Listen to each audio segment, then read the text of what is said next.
Y quiero empezar por ahí, Vicky. Cuéntanos eh, por qué después de 33 años dedicada al servicio de Colombia a través del periodismo, en temas tan importantes de país, por qué en este momento decides tú lanzarte y iniciar esta carrera presidencial como precandidata. Bueno, muchísimas gracias a ti, a todos ustedes. De verdad, Dios les pague por permitirme poder tener esta conversación. Y claro que esa es la primera explicación que tengo que dar. Antes quisiera saber, ¿alguien aquí está preocupado por el futuro del país? ¿Quiénes? Levanten la mano, por favor. Arriba, veo que todos. Bueno, esa es la explicación de por qué yo estoy aquí y no haciendo noticias o redactando noticias o haciendo investigaciones en semana. Como estuve durante 6 años, casi que estuve en semana, 4 de ellos como directora general. Yo también empecé a preocuparme inmensamente por el futuro de Colombia. Esa es la única razón. En medio de un amor profundo por este país, donde este país me lo ha dado todo. Soy consciente de ello y tuve, digamos, la idea de que si este país me lo había dado todo, cuando yo no tenía nada, no era nada, no significaba nada, digo, en la carrera que pude emprender, pues hoy, que estamos en un momento crucial, histórico, yo lo tengo que dar toda por Colombia. Y me puse la 10 y tengo la 10 y estoy lista para que ganemos las elecciones el 31 de mayo del 26. No se les olvide, aquí hay que ganar en primera vuelta. ¿Están de acuerdo conmigo o no? No podemos ponernos a esperar el voto útil, las alianzas de última hora. Aquí tenemos que trabajar para que podamos ganar en primera vuelta y rescatar a Colombia.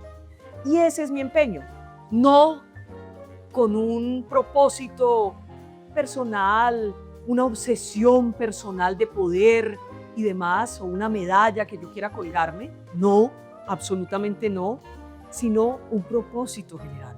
Y ese propósito general se llama Colombia, rescatar a Colombia. Aquí no va a haber un salvador ni una salvadora. Aquí, entre todos, juntos, los legales, yo sé que somos mayoría, los que hacemos las cosas bien, juntos tenemos que luchar para no dejarnos quitar nuestro país, en un momento en el cual la democracia, la libertad, el orden y la institucionalidad están en un riesgo tremendo, terrible. Y por eso estoy aquí y no haciendo mis investigaciones como siempre o redactando noticias en la redacción. Esa es la única razón. Muchas gracias, Vicky, por presentarnos en la parte más personal tuya y ese propósito tan lindo que tiene este país en este momento. Ahora la pregunta es, bueno, estás en el extranjero, en esta tierra de la selva, tuvimos la gaviota en medio de los casos. Me dieron palo, me dieron todo el palo del mundo los petristas, ¿no? Los petristas. Aquí en estas tierras cafeteras justamente fue ¿qué representa el cafetero para el Vicky? ¿Qué es el cafetero en Risaralda? Ahorita que le presentamos esa agenda de proyectos, ¿qué opina usted? ¿Cómo ve esa región? Pues mire, en ese sentido, primero que todo quiero contarles que tengo un vínculo personal con el eje cafetero, porque fue en 1999, justo en medio de la tragedia del terremoto del eje cafetero, cuando yo puedo decir que hice mi primer gran cubrimiento de noticias en Colombia. Lamentablemente fue una tragedia, pero fue para mí una experiencia profesional y personal tan aleccionante. Profesional, porque yo vine, hice mi trabajo, trabajamos horas enteras, empezábamos las transmisiones a las 5 de la mañana y las terminábamos a la 1 de la mañana del otro día, en medio de un dolor inmenso de los ciudadanos buscando a sus seres queridos, del dolor, de la muerte, de la sangre, de la tragedia tan grande que fue ese terremoto. Entonces, por un lado profesional, porque fue el gran reto, era la primera vez que una tragedia se transmitía a través de la televisión en vivo. Esa es la verdad. Traíamos una cosa que se llamaba la Flyaway. Era el satélite que nos permitía instalarnos en el parque, en el sitio donde estaban haciendo los rescates y poder estar allí y contarlo en vivo.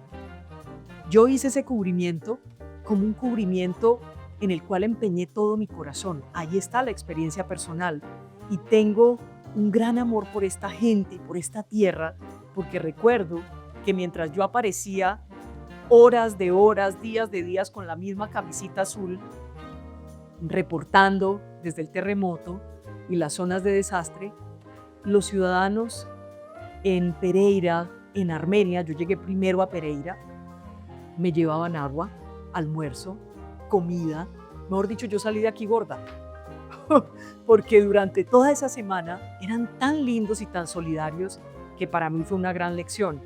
Cuando llegué a Bogotá, resulta que me di cuenta realmente del impacto que había tenido el cubrimiento que habíamos hecho. Y ahí realmente empezó mi carrera profesional, digo yo, se disparó mi carrera profesional gracias a ustedes, al Eje Cafetero en medio de una situación adversa, pero yo sé que valoraron muchísimo aquí mi trabajo y a mí eso nunca, nunca se me va a olvidar. Ahora bien, ese es el primer vínculo emocional que tengo con esta tierra. Mi papá era del Quindío, entonces de alguna manera siempre la niñez estuvo vinculada a esta zona de Colombia.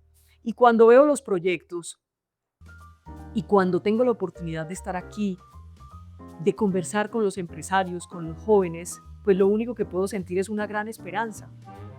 Ustedes me están dando a mí una gran lección de esperanza en un momento tan difícil como el que está viviendo Colombia, donde lo que hay de pronto es desesperanza, angustia, preocupación por el futuro y siento que es una región pujante, que tienen todo para ser un gran motor de desarrollo en el país, que están dando ejemplo de resiliencia.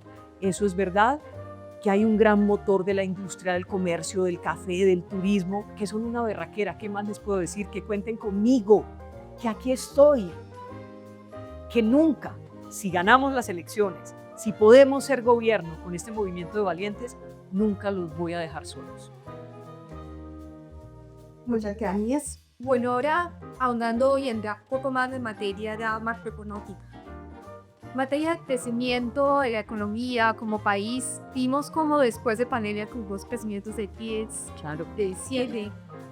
Luego, cuando hubo cambio de gobierno, pues ya empezamos a notar justamente esa disminución tan considerable de llegar a un 0.3% de crecimiento en lo que fue periodo 0.6 en el 2023, el año pasado unos 100, este año se proyecta un 2.5, pero realmente ese 2.5 está no sé, muy impactado por el buen precio del café, por las altas remesas, porque lastimosamente ese ya se ha convertido en nuestro mayor producto de exportación. Las personas, son aproximadamente 20.000 personas que se están yendo diariamente de Colombia, según las últimas cifras que tenemos.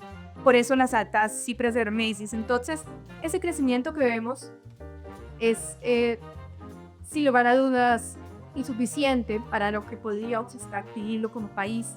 Pero también nos preocupa es que aquí detrás de todo eso hay una esperanza, es decir, el crecimiento no está igual porque los empresarios han sido resilientes, porque la inversión está capted, no va a pasar el próximo año.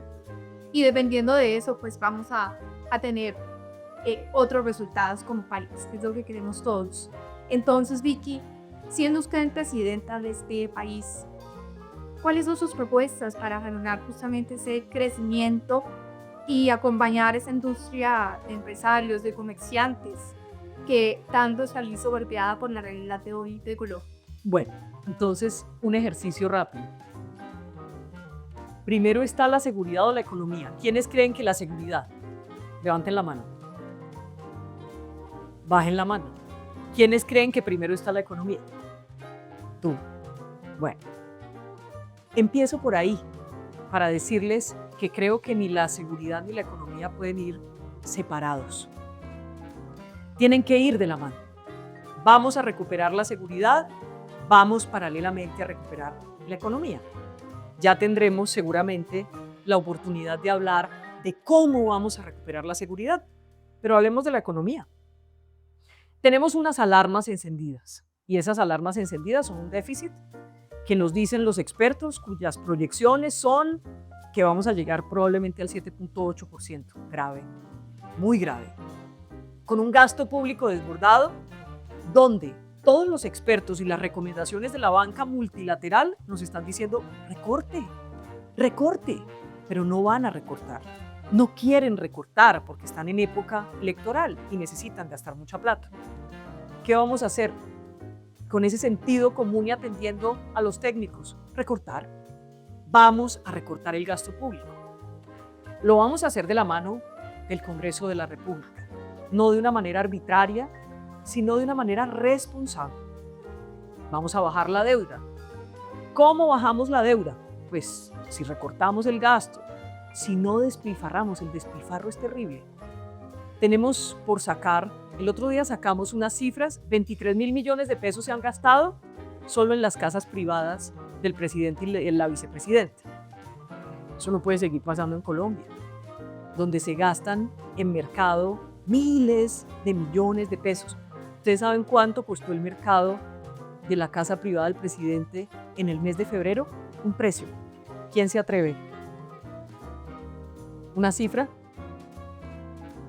40 millones de pesos. 40 millones de pesos. El café está muy caro. Yo creo que sí. Y la verdad es que eso lo que muestra es una forma de gobernar y de administrar el dinero. Entonces, vamos a acabar con ese despilfarro, vamos, por supuesto, a reducir el gasto público. Tenemos que ser conscientes de que hay gastos que no se pueden eliminar, o por lo menos que por ley tenemos rubros que cumplir. Y ahí tenemos que saber que eso es así, que el que nos eche el cuento de que va a llegar a bajar 100 billones de pesos de una vez es paja, no le crean, es mentira. Es solamente por venderles humo y por ganarse unos votos, es mentira.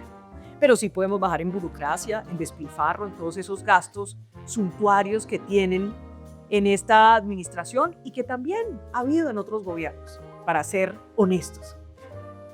Ahora viene, hay que recuperar la confianza. Ustedes sí que saben de eso. Los inversionistas no quieren realmente invertir en Colombia porque les da miedo, porque los mensajes todos los días son de desconfianza, ¿verdad? Entonces, como ya me dicen que tengo 2 minutos, muy rápido. Recuperamos la confianza inversionista, recuperamos la confianza en la banca multilateral, nos vamos a Estados Unidos, nos vamos a Europa, que vuelvan a confiar en nosotros y nos vean como un mercado sólido y una economía confiable. Vamos a dinamizar la economía. Tenemos que impulsar la infraestructura, la vivienda, el turismo, el agro, el comercio, para que tengamos mucho empleo en los estratos 1, 2 y 3. Trabajamos con los empresarios y de esta manera empezamos a tener una economía más sana.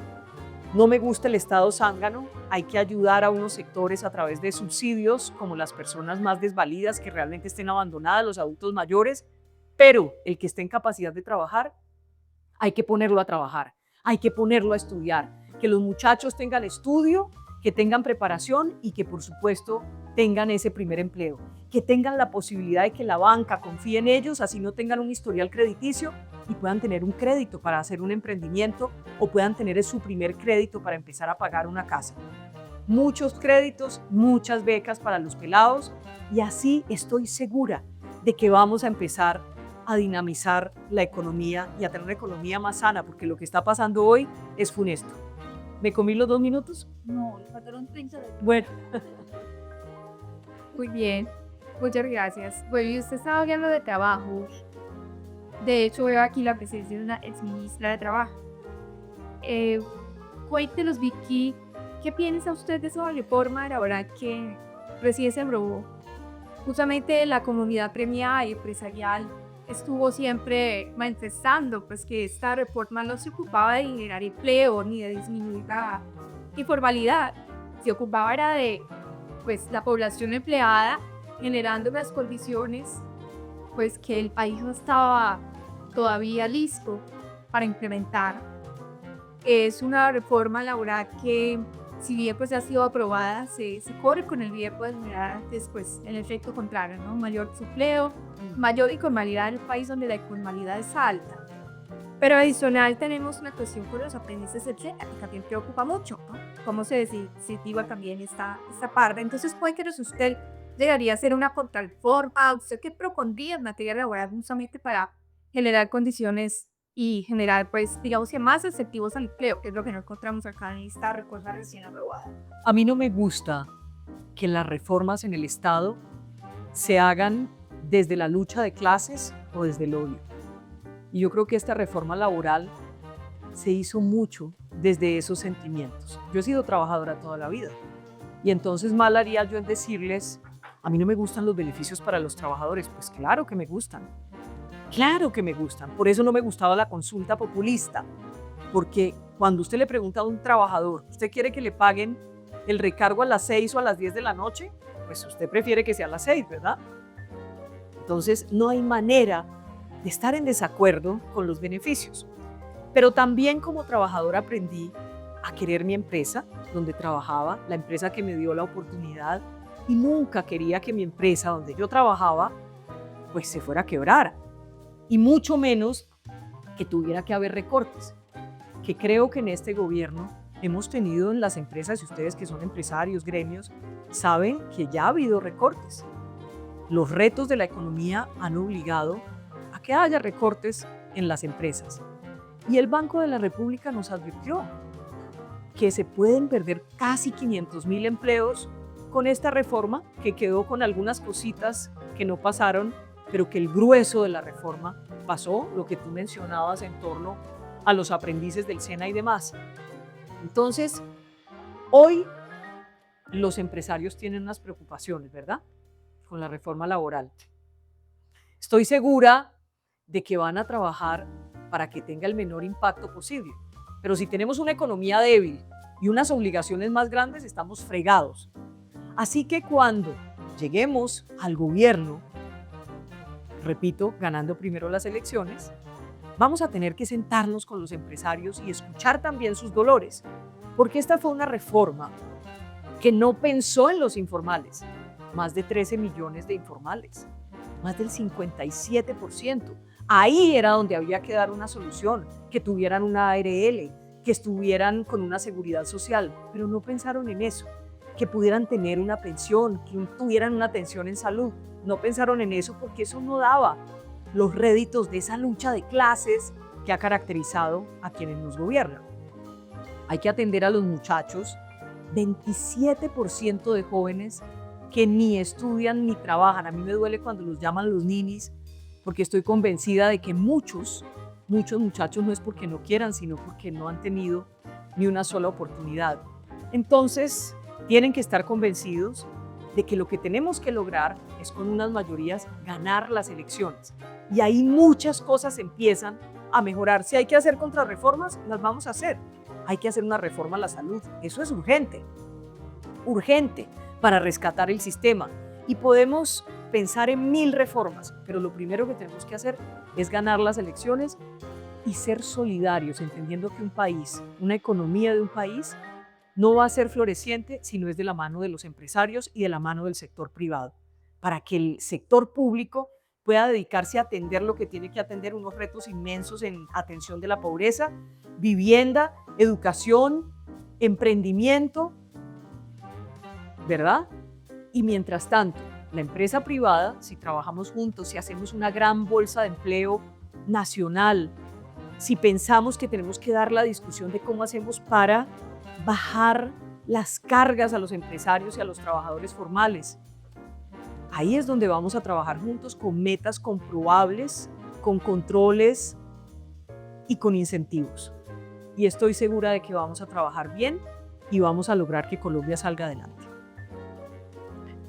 Bien, ahora se habla de viajar, de ir a Estados Unidos, de ir a Europa para componer estas relaciones. Pues bueno, es un asunto bien urgente que tenemos, ¿no? Un poquito.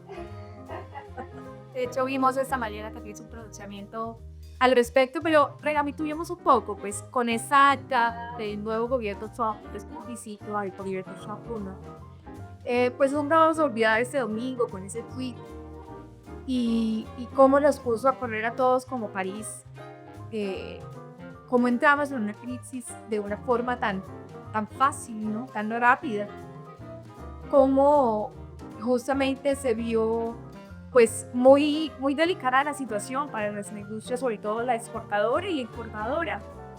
Eh, y después de esto, pues empiezan a desprenderse una serie de cosas por políticas del gobierno de Estados Unidos, aranceles que tenemos el 10%, que si bien pues hay algunas regiones que les queda un poco peor, ¿no? Igual sigue siendo preocupante. Pero ya hemos tenido encuentros con el gobierno de Estados Unidos para renunciar. Y pues digamos que lo que vemos es que el gobierno de Estados Unidos no encuentra una propuesta clara de Colombia, de cómo quiere negociar Colombia ese 10%. Colombia no cede en este momento absolutamente nada y pues para que quede que, cierto, hay que revisar y hay que negar acuerdos.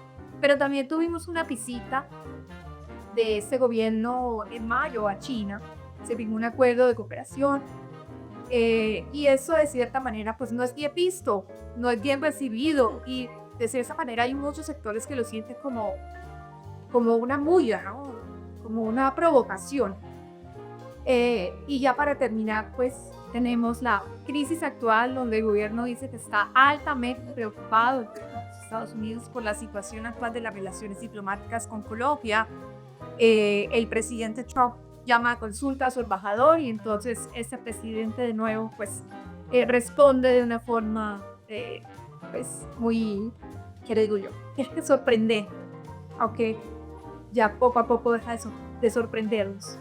Entonces también llama a consultas al embajador. Hoy tenemos entonces una situación muy delicada de nuevo con Estados Unidos. ¿Qué opina usted entonces frente a esta relación con Estados Unidos? ¿Cómo manejar el tema con China? Y pues usted bien lo mencionaba, con la Unión Europea. Lo que estamos viviendo hoy en nuestras relaciones con Estados Unidos y Colombia es lamentable, es grave. Pensemos en Risaralda, las exportaciones y las importaciones de productos agrícolas. Es grave. Nos complica los negocios, nos complica la cooperación y eso que no hemos tenido todavía la desertificación por la lucha antidrogas que seguramente viene en camino. ¿Qué tenemos que hacer? Pues lo obvio, el sentido común. Las relaciones con Estados Unidos las tenemos que cuidar, las tenemos que mimar, las tenemos que proteger. Porque solo con nuestros aliados, como Estados Unidos, independientemente de quién esté en la Casa Blanca, es que nuestra relación con Estados Unidos ha sido histórica, bicameral, bipartidista, no la podemos echar a perder. Tenemos en juego demasiado. La cooperación en la lucha contra el narcotráfico, la cooperación judicial, los negocios, la cooperación en inteligencia. En fin, son muchas cosas que están en juego y yo me atrevería a decir que Estados Unidos de alguna manera para nosotros, en medio de tanta amenaza externa criminal, también representa cierta seguridad. Así que la relación con Estados Unidos hay que recomponerla, hay que cuidarla. Si no lo hacemos y adoptamos una política como esta, pues sencillamente vamos a estar destruyendo a los colombianos. Al final va a ser muy malo para los ciudadanos de a pie, pero muy malo para los empresarios, para los gremios, para las empresas. Vamos a perder puestos de empleo. Pensemos en el mercado del café, de las flores, del banano y podemos seguir contando. Entonces, lo que está pasando es irresponsable, no lo podemos nosotros controlar. El gobierno de Estados Unidos hoy tiene que tener muy claro que si nos sanciona a las empresas, a los empresarios, nos pone en bandeja de plata ese proyecto político destructivo. Gana este proyecto político destructivo, nos joden a todos. Esa es la verdad. Y tenemos que luchar para que eso no sea así y que allá en la Casa Blanca tengan esa conciencia en el Congreso de los Estados Unidos. Les digo una cosa, cuando estuve en febrero en Washington, justo después del trino, del tweet, ese fue el mensaje que yo fui a llevar. Ahora el petrismo está diciendo que es que yo fui a fraguar un golpe de Estado. ¿Ustedes se imaginan yo de golpista? O sea, nada que ver, por supuesto. el mensaje que yo llevé en febrero es el mismo de hoy, y es que Colombia no es Petro y que necesitamos que el gobierno de los Estados Unidos y el Congreso de los Estados Unidos esté del lado de los colombianos, que lo hacemos bien, que somos millones, que somos mayoría. A los del gobierno, bueno, que respondan por lo que han hecho. Que les quitan la visa, perfecto, a ellos, pero que no paguen los platos rotos millones de colombianos, de empresas, y que se pongan negocios y puestos de empleo, de trabajo en juego. Esa es la posición. Y en cuanto a China, tengamos una buena relación con China. Yo no me opongo a eso, pero nuestra balanza comercial con China es bastante desfavorable para Colombia. Allá afuera me hicieron un show en torno a la tal ruta de la seda para incomodar realmente a Estados Unidos, porque lo que hay es un deseo de pasarnos a este aleje del mal realmente y no estar del lado correcto en el mundo. Y eso lo vamos a corregir en un gobierno correcto, un gobierno honesto, un gobierno que haga lo que le sirve a Colombia, que no se entrometa en lo que pasa en otros países, su política interna. Esa no es nuestra obligación es hacer lo que le convenga a Colombia. Y vamos a trabajar, obviamente, con China de una manera respetuosa, teniendo unas relaciones diplomáticas, no nos vamos a pelear. A mí no me gusta, es un país autoritario, no me gusta donde no hay libertades, y esos no pueden ser los socios de un país democrático como Colombia, ni Venezuela, ni Nicaragua, ni Cuba. Por supuesto que no. Me gusta la democracia y tenemos que luchar por nuestra democracia, pero nos quieren llevar poquito a poco hacia ese otro eje que realmente es muy dañino para nuestro país, como el cuento de los BRICS también. Nos están moviendo hacia allá. Esos en un gobierno nuestro no van a ser nuestros socios. Nuestros socios van a ser países como los Estados Unidos, donde haya democracia. Tenemos que volver a traer a Israel a nuestro país. Yo sé que hay una polémica por todo lo ocurrido, pero tenemos que entender que necesitamos su apoyo en inteligencia, que tenemos unos negocios en juego, que tenemos muchas cosas que le sirven a Colombia. Pensemos en Colombia y no nos pongamos de crucificados a querer resolver los problemas en el resto del mundo. Eso no es lo que tenemos que hacer. Muy bien. Usted lo mencionó ahorita, seguridad. Pasemos a ese apartado tan importante como país. Porque si a él que los colombianos nos duele es perder esa libertad que se la hubiera ganado como país. Ya no sentir miedo era natural, poder viajar por carretera, poder movernos, pero ese miedo volvió y nos está afectando. Yo pienso por la realidad como país, crecimientos de más del 50% en ciertos grupos armados. Ser Colombia la potencia mundial de la coca, con el más del 60% de las plantaciones de coca en el mundo, que estén en nuestro territorio nacional. Pero adicional empezar a ver que afectados, que ya habíamos dejado atrás también, los más recientes que tanto han dolido, el atentado de candidato, que ya no asciende a la violencia política, pero también los afectados que vivimos en el Valle del Cauca, una ciudad como Cali. Nosotros en Risaralda estamos ya también presenciando grupos armados al margen de la ley en municipios como Quinchía, Pueblo Rico, Nistrato, municipios que están limítrofes con Antioquia, con el Chocó, que tienen unas capacidades o unas, unas proyecciones muy importantes en minería. Ahí vemos que está detrás de esa minería ilegal, pero también Beretubría es un municipio que está aquí al lado, a una horita de Pereira, municipio reconocido por ser la capital de la asociatividad en Colombia y ya tiene presencia también en grupos armados. Y tenemos esos niveles de extorsión disparados, pero también tenemos niveles de homicidios disparados. ¿Cómo puede ser que tengamos un incremento de más de 140% de homicidios en Pereira respecto al año pasado, con 115 homicidios? Entonces, Vicky, para formular mi pregunta es, ¿cómo va a ser esa política de seguridad? Pero adicional, teniendo en cuenta que tenemos un déficit fiscal del cual usted ya habló, un importante roto en el principio del gobierno, y como esa frase, digamos, que todo gobierno generaliza, es que encontramos la bola raspada. Entonces, ¿cómo hacemos pues para hacer frente a este problema de seguridad, pero con este déficit fiscal que estamos afrontando y que va a ser aún peor para el gobierno próximo. A mí me conmueve, y lo he visto acá, que algunos empresarios le digan a uno incluso, ponga un impuesto de seguridad y lo pagamos felices. Estamos hasta aquí de los impuestos, pero estamos listos a pagar un impuesto de seguridad. ¿Por qué? Porque en realidad la seguridad es la gran prioridad. Pero esa seguridad, si llega sola, si llega solo de mano de la Fuerza Armada, de la autoridad, pues no va a funcionar y no va a dar los frutos que necesitamos completos. Tiene que ser, y volvemos a esa alianza de fuerza, seguridad, economía, fuerza, que llegue la prosperidad y las oportunidades que lleguen a las zonas más complejas del país. Tengo la convicción de que recuperar la seguridad, sí, es una tarea muy difícil. Tenemos el 70%, tú dabas unas cifras y un mapa muy interesante, pero tenemos el 70% de los municipios con presencia de los criminales.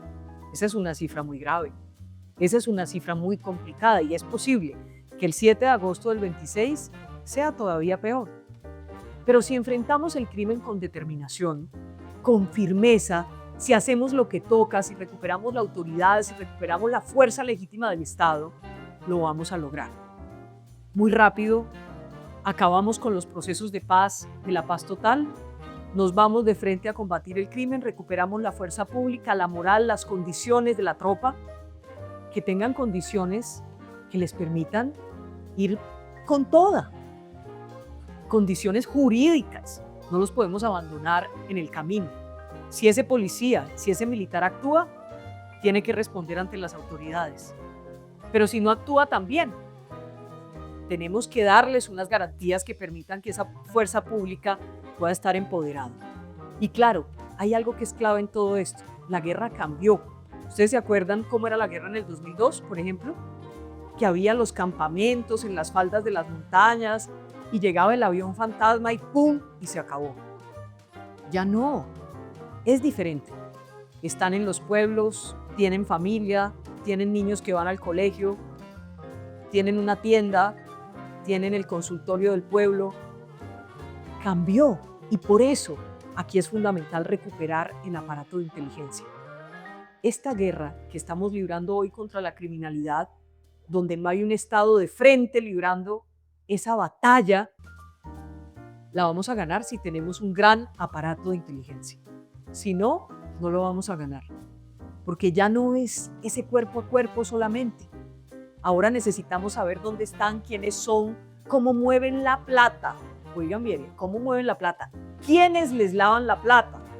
¿Dónde la tienen? ¿Dónde la están invirtiendo? Si debilitamos esa estructura económica y tenemos un gran aparato de inteligencia que nos permite identificarlos, lo vamos a lograr. Lo vamos a lograr. Así recuperamos la operatividad, tenemos otra vez objetivos de alto valor, trabajamos con los países socios y amigos en tecnología, reentrenamiento, inteligencia, cooperación judicial. Esto tiene muchas aristas. Requerimos del apoyo de la justicia, sin lugar a dudas, en un gran plan de choque contra la impunidad. Porque aquí ninguna reforma a la justicia funciona porque se detienen en que si entonces no nombran al fiscal, que entonces la Corte no lo nombre, que entonces el Congreso no nombre. No, no nos detengamos ahí. Hagamos un gran plan contra la impunidad para que el ciudadano de a pie se sienta respaldado, desde el que le roban el celular hasta el crimen organizado. A los corruptos llevémoslos a la cárcel, normal, sin beneficios.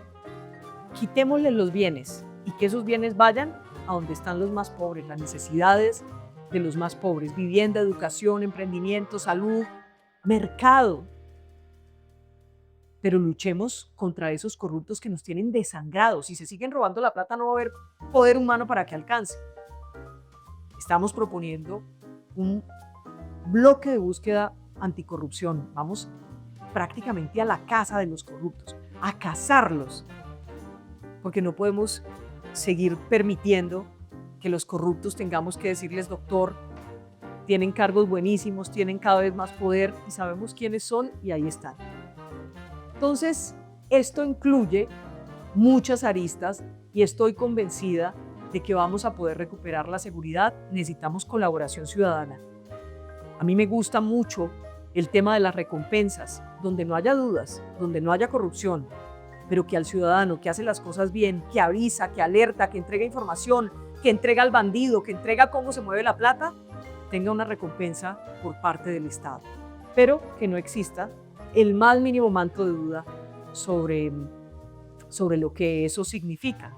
Así vamos a poder sacar adelante nuestra seguridad y no se necesita ser doctor de la NASA, se necesita sentido común y hacer lo que toca con mucha firmeza y determinación. Muy bien, y vamos, llamamos un sistema más psicológico, más transversales. Pero como que ahora aterricemos. Y sabe una cosa, me faltó algo. Si no luchamos contra el narcotráfico, estamos jodidos. ¿Están de acuerdo? De frente, luchando contra el narcotráfico, no podemos tener 253.000 hectáreas de coca sembradas, no podemos ser el primer productor de cocaína del mundo. Qué pena, aquí tenemos a todos esos mexicanos metidos, los carteles, felices porque aquí pueden, es que es hoy el mejor negocio del mundo. Y al campesino le tenemos que dar opciones legales, es decir, cultive tomate, cultive palma, cultive papa, cultive café y se lo ayudo a sacar y le pongo vías terciarias, se lo ayudo a comercializar si quiere, pero no podemos dejar que la alternativa sea la ilegalidad. Siga cultivando que yo le compro. Me faltaba decirle eso. Y a todos esos narcos necesitamos luchar para que haya extradición express. Un bandido como Tuniel, con un expediente abierto en los Estados Unidos, ¿qué nos vamos a poner a averiguar? Mandémoslo de una. Eso es lo que tenemos que hacer. Muy bien, ahora compuestos nos vayamos a temas más sectoriales. Y visto en sectoriales estamos viendo como loca de ETA, por ejemplo, con la suspensión de los proyectos de exploración de yacimientos de gas, de petróleo, la desilusión justamente que eso ha tenido de inversión en los proyectos de inversión extranjera del sector energético, la incertidumbre en la cual nos mete como país, ¿cierto? De cara al próximo año, si vamos a tener realmente la capacidad de que Colombia funcione. Pero también la necesidad entonces que estamos teniendo de importar gas licuado, que la contradicción más grande es que es gas más caro y que contamina muchísimo más. Pero adicional, tenemos una crisis de una empresa también muy querida por los colombianos, y es Ecopetrol. Una empresa de los colombianos siempre ha perdido más del 20% de su valor, pero tradicional ya aporta aproximadamente un 15% de materia fiscal al mismo Estado. Entonces, ¿qué propone usted? ¿Fracking? ¿Fracking? ¿Qué propone usted? ¿De retomar la exploración de este tipo de yacimientos? ¿Subsidios? ¿Cómo ve ese tema de carácter humano? Muy breve la respuesta. Fracking sí. ¿Están de acuerdo con el fracking? Sí. Si la técnica nos dice que se puede hacer fracking, hay que hacerlo. Argentina pasó de 400.000 barriles de producción a 800.000. Estados Unidos está haciendo cosas increíbles. Que al principio, especialmente hubo unos problemas y que se contaminaron unas aguas. Eso ya está resuelto. Ya los técnicos saben hacer bien el trabajo. Entonces, vamos a avanzar con los pilotos y si los pilotos nos dicen, ¿se puede hacer fracking? Vamos con el fracking. Hacer no lo que nos dice la ideología, sino lo que nos dicen los técnicos, los expertos. Eso es lo que tenemos que hacer. Ahora bien, Ecopetrol sí está en crisis, pero es que eso fue lo que prometieron que iban a hacer. Lo están cumpliendo. ¿Qué tenemos que hacer? Nuevamente el sentido común, recuperar el gobierno corporativo, sacar a los bandidos, sacar a los corruptos, sacar a los politiqueros, traer a los técnicos y explorar y explotar mucho petróleo. Volver a tener esos contratos de exploración y explotación. Buscar más gas. Necesitamos ser autosostenibles. Irnos a empoderar y a promover la minería legal. Es una vergüenza y ustedes que tienen oro por acá saben que el oro, el 60% de la producción y de la explotación está en manos de ¿quiénes? De los bandidos, ¿verdad? Eso es una vulgaridad, habla muy mal de la autoridad y del Estado. Vamos a recuperar todo ese negocio. Ahora, como está de bueno el negocio del oro, no podemos dejar que eso se vaya a esa economía ilegal de la cocaína, de la extorsión y donde le sumamos la minería ilegal. Esa es básicamente la visión.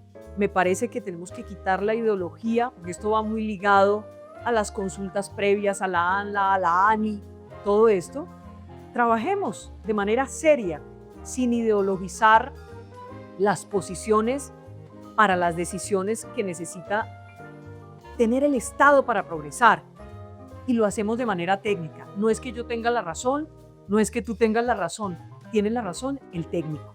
El técnico suma, resta, mira el terreno, mira las consecuencias, mira lo que hay allí y nos dice si se puede o no se puede. Si nos dice si se puede, se tiene que poder. No podemos quedarnos atrás, tenemos que avanzar y tenemos muchas bocas por alimentar, muchos pelados con necesidad de estudiar y no podemos dejar los recursos naturales debajo de la tierra. Más bien dediquémonos a cuidar, por ejemplo, las selvas que están siendo depredadas completamente, destruidas completamente. No nos alcanzamos a imaginar la destrucción en la selva por los narcos. Vamos a combatir a esos narcos de una manera decidida. Y cuidemos el agua, cuidemos los páramos, por supuesto que sí, los recursos naturales, descontaminemos los ríos. Más bien, hagamos eso y no le metamos ideología para volvernos un obstáculo para el progreso en Colombia. Muy bien, ahora vámonos para el sector salud. Yo me siento como en un examen de litis. ¿Cuántos puntos llevo de 1 a 5? ¿Cuántos? ¿5? Ah, bueno.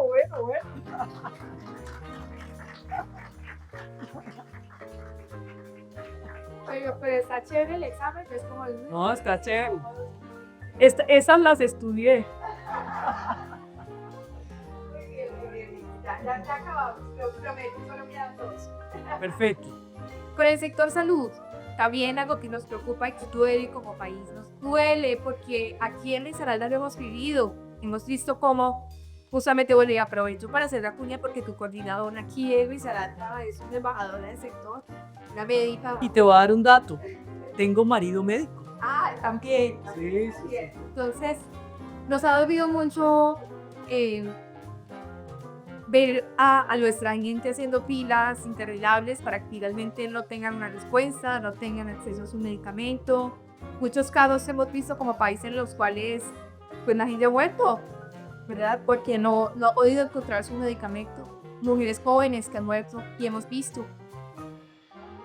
una unidad de pago por capitación que se aumentó solamente, se incrementó un 5% y es como la AT dice que se va a aumentar un 10 o 15%. Pero también la deuda que se tiene con las prestadoras privadas por más de 20 billones, prestadoras privadas de servicios de salud, prestadoras públicas por más de 14 billones, deudas el Estado y las EPS. Con los resores farmacéuticos tenemos deudas de más de 4 billones, pero adicional tenemos EPS intervenidas, pues que finalmente no veo un cambio después de que se intervienen, no paran las deudas, no paran las facturas. Vemos que se nos está prácticamente desmoronando este sector al frente de los gobiernos que nosotros somos.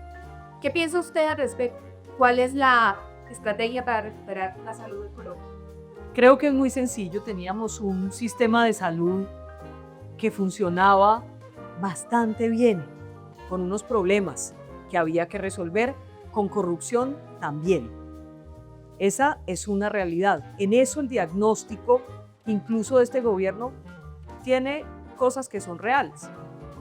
Ahora bien, en lugar de arreglar lo que estaba mal, de llevar el mejor hospital posible, o la mejor atención posible, o el mejor cuerpo médico al Chocó, Amazonas, a Guaviare, hacer una cobertura especial en las zonas más deprimidas, pues aquí lo que hicieron fue debilitar el sistema todo, donde funcionaba muy bien. Para recuperarlo, dicen los expertos, nos vamos a demorar tal vez mucho tiempo, quizás no tengamos ese mismo sistema que teníamos antes. Hoy tenemos médicos que trabajan sin que les llegue un pago y tampoco les pagan en la campaña, o sea que están fregados. Esa es la verdad. EPS intervenidas, donde se incrementaron las quejas, se empeoró el servicio, se volvió más ineficaz. Estamos viendo el fallo de la Corte Constitucional con respecto a la EPS Sanitas, donde fue calificada como ilegal esa intervención. Entonces, aquí tenemos que tomar el toro por los cachos. Lo primero que hay que hacer es de verdad identificar a todos esos corruptos, esas mafias, esos politiqueros que se han adueñado de la plata de la salud y sacarlos de ahí, porque ahí siguen enquistados. Hay que sacarlos de ahí para sanear el sistema y poder avanzar. El sistema tiene que ser mixto. Nosotros en el Estado no tenemos cómo sustentar la salud o responder por la salud de más de 50 millones de colombianos. Eso es imposible, no tenemos cómo. Esas empresas que conformen ese sistema mixto tienen que ser prósperas, sí, pero no ladronas. Y eso es algo muy importante. Y algo que es clave, en ese sistema mixto, hombre, pongamos en la mitad a los pacientes, la vida de la que tanto hablan, pero que poco protegen, la salud del servicio y el personal médico. Y con los técnicos, oigan bien la palabra, los técnicos y los expertos, trabajemos en la solución para recuperar el sistema de salud donde el Estado cumpla con sus obligaciones. Porque aquí no solamente hemos tenido una situación terrible de ideologización a la hora de mirar el sistema y trabajar en él, sino hay un Estado que se niega a cumplir con sus obligaciones. Hay que cumplir las obligaciones y sé que vamos a poder dignificar el sistema y sobre todo dejar, cuando yo venía para acá esta mañana, había unas filas larguísimas, larguísimas de gente mendigando un medicamento.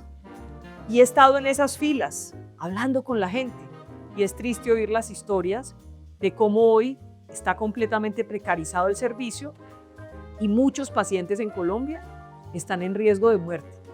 Porque si una persona sufre de patologías que son muy comunes, presión alta, problemas del corazón, azúcar, y no se toma los medicamentos y no tiene con qué comprarlos y no se los dan, está en un riesgo que en un momento dado lo puede llevar a la muerte. Muy bien, la última crisis sectorial, ya con esta acabamos. Digamos con vivienda. Vivienda es un sector y cuando pensamos, por ejemplo, en el COVID, ¿cierto? En esa pandemia, en esa depresión que tuvimos económica, uno de los primeros sectores que se reactivó y que reactivó el gobierno en ese momento fue el sector vivienda. Porque es que el sector de la construcción mueve más de 30 subsectores de nuestra economía como país y esto permea más del 60% de nuestro PIB. Entonces, una estrategia maravillosa fueron los subsidios que yo cuidé, de hecho, junto con mi esposo, nos acogimos a uno de esos subsidios para vivienda, no solamente que salieron de interés social, sino también para vivienda de estrato medio. Y vimos cómo eso realmente se reflejó en el estado de la economía.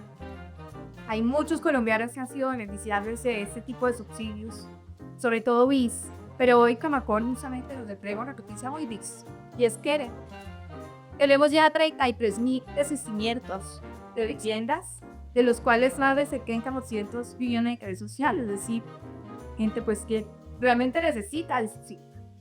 En diciembre, pues paradójicamente el mes más feliz del año, llegan y le dicen a usted, señor gobierno, que ven, se nos acaba el sí. O sea, eso para mí fue, realmente eso no se hace, pero tampoco mucho menos diciembre. Eso no se hace en diciembre, pero no se hace ni un mes. Entonces, a partir de diciembre, el gobierno nacional dijo, no, ya no hay subsidio, los subsidios que habíamos prometido en campaña, porque pues, no, definitivamente no los podemos dar. Y entonces estamos viendo justamente una depresión del sector de la construcción, que es uno de los que ha decrecido justamente a nivel nacional. Es un sector, un gran alonador de la economía. ¿Qué opina usted al respecto, Nikki, de este tipo de subsidios, de la estrategia del Casaná? Lo primero es que ese fue un programa creado en el gobierno Santos. Y hay que reconocer que fue bueno. Se catapultó en el gobierno Duque de una manera impresionante. Fue muy importante cómo llegó a generar más de 200.000 soluciones de vivienda en el gobierno Duque. Y aquí, en este gobierno, sencillamente marchitaron el programa.